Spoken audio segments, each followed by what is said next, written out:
The Photographer's Cyclopedia, a comprehensive guide to modern photography skills. Part I, The Foundation of Photography. Chapter 1, Understanding Your Camera. This chapter moves you from simply pointing and shooting to intentionally creating images by mastering your primary tool. 11. Demystifying the DSLR, mirrorless, and compact camera. The DSLR, digital single lens reflex. How the optical viewfinder and mirror mechanism work. The pros: battery life, optical viewfinder, vast lens selection, and cons: size, weight, mechanical complexity. The mirrorless camera, the new standard. How electronic viewfinders and sensor-based autofocus work. The pros: smaller size, real-time exposure preview, advanced video features, and cons: battery life, electronic viewfinder lag. Compact and smartphone cameras, understanding their strengths, portability, computational photography and limitations, small sensors, fixed lenses. How to maximize the potential of the camera you always have with you. Making the right choice, a guide to selecting a camera system based on your needs, budget, and goals. 12. The camera sensor, the digital film sensor. Size matters, comparing full frame, APS-C, micro four thirds, and smartphone sensors. Understanding the crop factor and its effect on focal length and depth of field. Megapixels explained, why more isn't always better. The relationship between megapixels, print size, and cropping flexibility versus file size and low light performance. ISO, digital sensitivity. How ISO affects the sensor's sensitivity to light. The trade-off: higher ISO allows shooting in darker conditions but introduces digital noise or grain. Strategies for keeping ISO as low as possible. 13. The lens, the eye of the camera. Focal length defined, measured in millimeters, mm. It determines the angle of view, how much of the scene is captured, and magnification, how large subjects appear.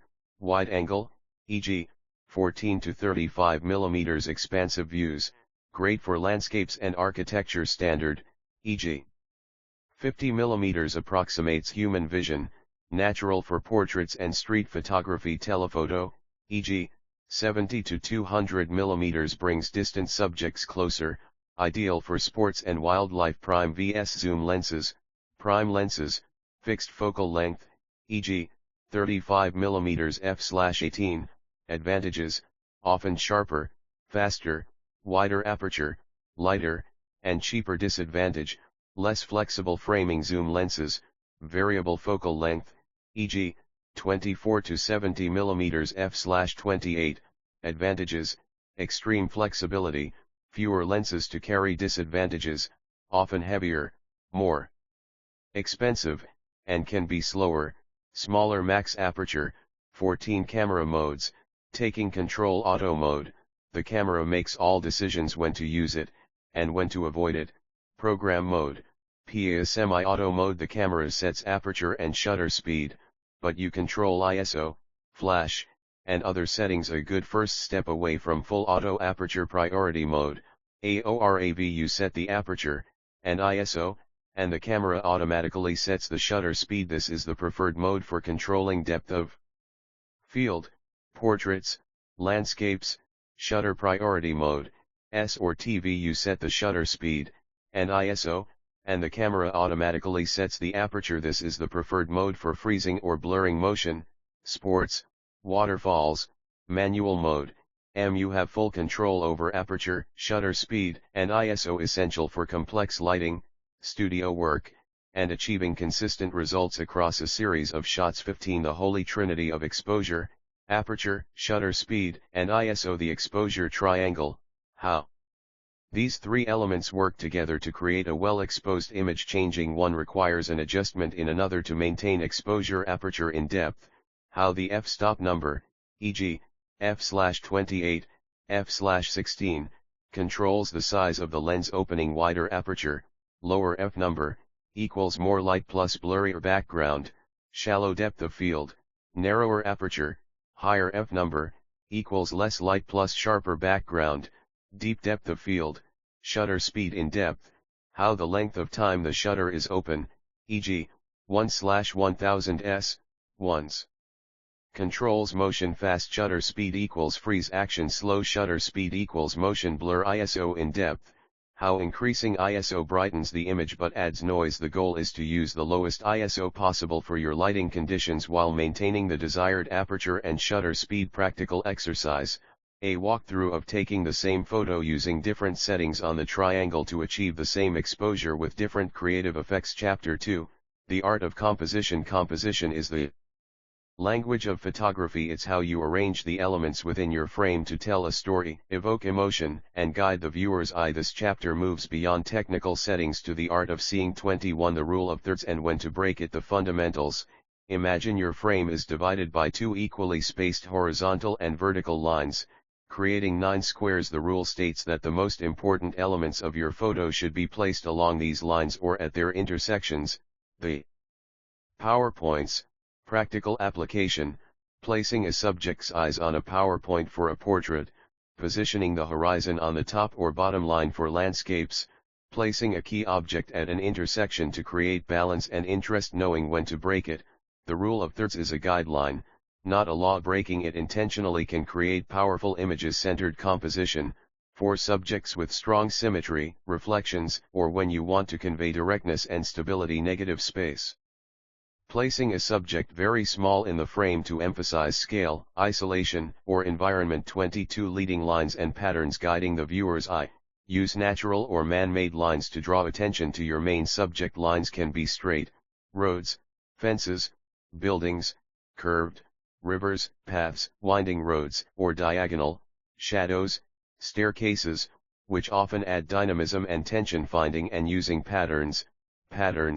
Repeating elements like windows, tiles, or a field of flowers, are visually satisfying and create a sense of harmony and order. Breaking the pattern, introducing a single element that breaks a repeating pattern, a single red apple in a crate of green ones, creates a powerful focal point and visual surprise. 23 Framing, symmetry, and balance. Framing within the frame, use elements within the scene, archways, windows, tree branches, tunnels, to create a frame around your subject. This technique adds depth, layers, and context, and focuses the viewer's attention directly on the subject. The appeal of symmetry. Symmetrical compositions, where both halves of the image are near identical, are inherently balanced, pleasing, and convey a sense of order, formality, and calm. Ideal for architecture, reflections, and studio work. Asymmetrical balance. Achieving balance without symmetry. This is done by balancing a large, visually heavy element with a smaller, less significant one placed further away, using visual weight, e.g., a large rock on one side balanced by a person on the other. 24 The power of negative space. What it is. Negative space is the often empty or non-distracting area, a vast sky, a blank wall, out of focus foliage, that surrounds your main subject. The positive space. Why it works. It creates a minimalist aesthetic, emphasizes and isolates the subject, eliminates clutter, and evokes emotions like solitude, peace, freedom, or scale. It gives the subject room to breathe within the frame. How to use it. Use a wide-angle lens or simply step back. Expose for the subject, often making the negative space brighter or darker to ensure the subject remains the clear focal point. 25 Creating depth and dimension. The challenge of a 2D medium. A photograph is flat. Your job is to create the illusion of a three-dimensional world. Techniques for depth. Foreground, middle ground, background. Include interesting elements in all three layers. A rock in the foreground, a lake, middle ground, and a mountain, background. Create a journey for the eye. Overlapping elements. When objects overlap, our brain interprets one as being in front of the other, creating depth. Atmospheric perspective. Distant objects appear lighter, less saturated, and have less contrast due to haze and atmosphere. You can enhance this in editing. Selective focus, using a wide aperture to blur the foreground or background. Bokeh, separates your subject and adds a sense of depth. 26 Color theory for photographers. The color wheel, understanding primary, secondary, and complementary colors, colors opposite each other on the wheel, e.g., blue and orange, red and green. Complementary colors create vibrant contrast and make subjects pop. Color harmony, using analogous colors, colors next to each other on the wheel, e.g., blue, blue-green, green, to create serene, comfortable, and harmonious images. The psychology of color, how different colors evoke specific moods and feelings. Warm colors, reds, oranges, yellows, energy, passion, happiness, warmth. Cool colors, blues, greens, purples, calm, peace, sadness. Cold dominant color, building a composition around a single, dominant color for a bold and cohesive statement. Post-processing for color, using tools like the HSL, hue, saturation, luminance, panel to refine color relationships and enhance the mood of your image. Chapter 3, Mastering Light. Light is the fundamental raw material of photography. Understanding its properties and learning to see it is what separates a snapshot from a photograph. This chapter teaches you how to observe, manipulate, and harness light to create your desired mood and effect. 31. The quality of light, hard vs soft. Defining the quality of light refers not to its goodness, but to its character. Specifically, how hard or soft the shadows are. Hard light comes from a small, direct, and distant light source relative to the subject, e.g., the sun at noon, a bare flash, a spotlight.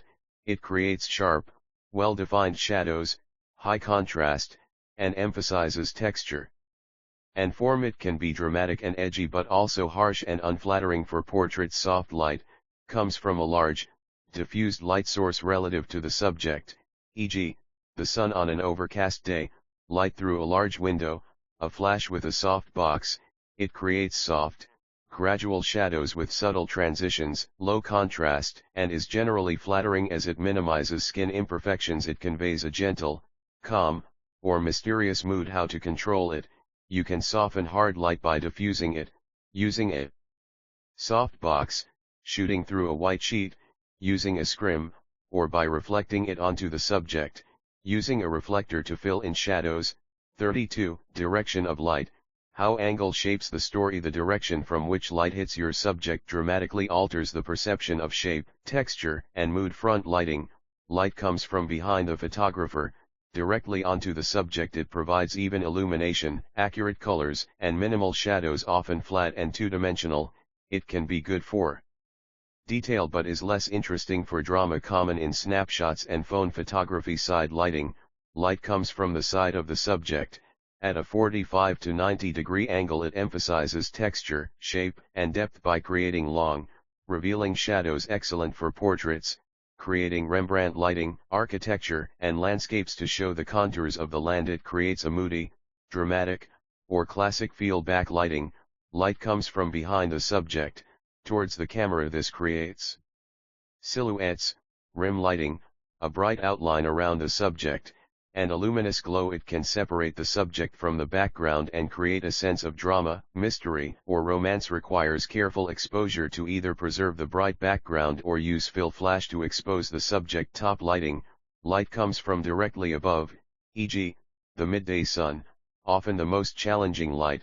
It creates deep, unflattering shadows in eye sockets and under the nose and chin. It can be used for abstract patterns or to create a specific, stark mood but is generally avoided for most photography. 33. Natural light, harnessing the sun and sky. The sun is your most powerful and versatile light source. Learning to work with it is crucial. Golden hour, the period shortly after sunrise and before sunset. The light is soft, warm, and directional, casting long, soft shadows and adding a beautiful golden glow. It is often considered the magic hour for photography, ideal for portraits, landscapes, and almost every genre. Blue hour, the period of twilight before sunrise and after sunset. The sun is below the horizon, and the dominant light is the soft, cool, blue light from the sky. It creates a calm, serene, or melancholic mood. Perfect for cityscapes, landscapes with artificial lights, and seascapes. Overcast days,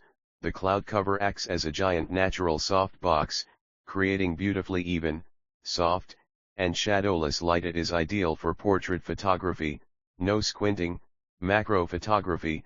Colors are saturated without harsh highlights, and reducing the extreme contrast in forest scenes. The light can be cool, so adjusting white balance is key. 34. Introduction to artificial light, taking control when natural light isn't enough or isn't right.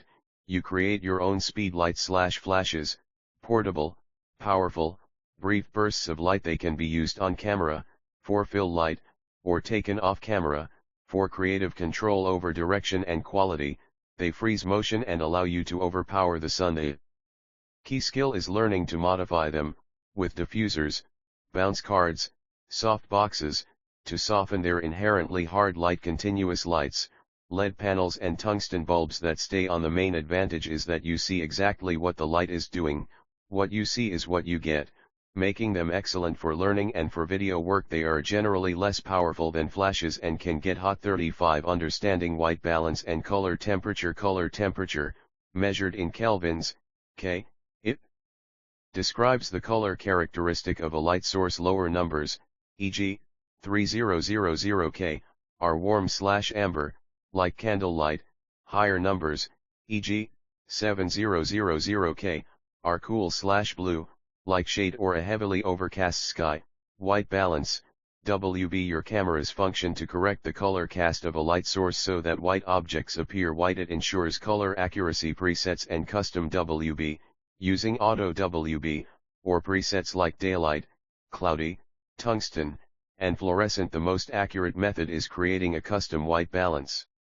By photographing a white or gray card under the same light as your subject. Creative use, intentionally setting the wrong white balance can be a creative choice. Setting your WB to tungsten, a cool setting, while shooting at sunset will make the warm light appear even more intensely orange and red. Part 2, Advanced Techniques and Equipment. Chapter 4, In-depth lens craft. Choosing the right lens is a fundamental creative decision. This chapter moves beyond focal length definitions to explore the specific visual language, applications, and techniques associated with each major lens category. 41. Wide-angle lenses, expanding the view, typically 14 to 35 mm full-frame equivalent. Visual characteristics, expansive field of view, captures a vast area, making them indispensable for landscapes, architecture, and tight interiors. Exaggerated perspective, objects close to the lens appear disproportionately large, while those further away seem very small. This can be used for dramatic effect. Deep depth of field, it's easier to keep both foreground and background elements in sharp focus, even at moderate apertures. Creative applications, landscapes, use a wide angle to include a compelling foreground element, a rock, a flower, to create a sense of depth and lead the viewer into the vast scene. Architecture and real estate, essential for capturing entire buildings or rooms when you can't move further back. Must be wary of distorting vertical lines, converging parallels, creative distortion. Getting extremely close to a subject, e.g., a person's face, an animal's nose, creates playful, exaggerated, and dynamic images. Challenges and solutions, beware of too much empty space in the top of the frame, too much sky. Use the exaggerated perspective to your advantage by getting close to your main subject. Keep the horizon level to avoid exaggerated distortion. 42. Standard lenses, seeing the world as it is, typically 35 to 85 mm. Visual characteristics, offers a field of view that closely mimics human perspective, creating natural and relatable images with minimal distortion. Creative applications, street and documentary photography. The fly-on-the-wall lens. Its natural perspective allows for candid shots that feel immersive and authentic, as if the viewer is present in the scene. Environmental portraits, a 35 mm or 50 mm lens is perfect for capturing a subject within their context, telling a story about who they are and where they are. Everyday and travel photography, a versatile walk-around lens, ideal for a wide range of subjects without the extremes of wide or telephoto views. The nifty 50. The 50 mm f/18 prime lens is highlighted for its excellent sharpness, wide aperture for low light and beautiful bokeh, affordability and small size, making it a must-have for every photographer. 43. Telephoto lenses, bringing the distant close, typically 70 mm and beyond. Visual characteristics, narrow field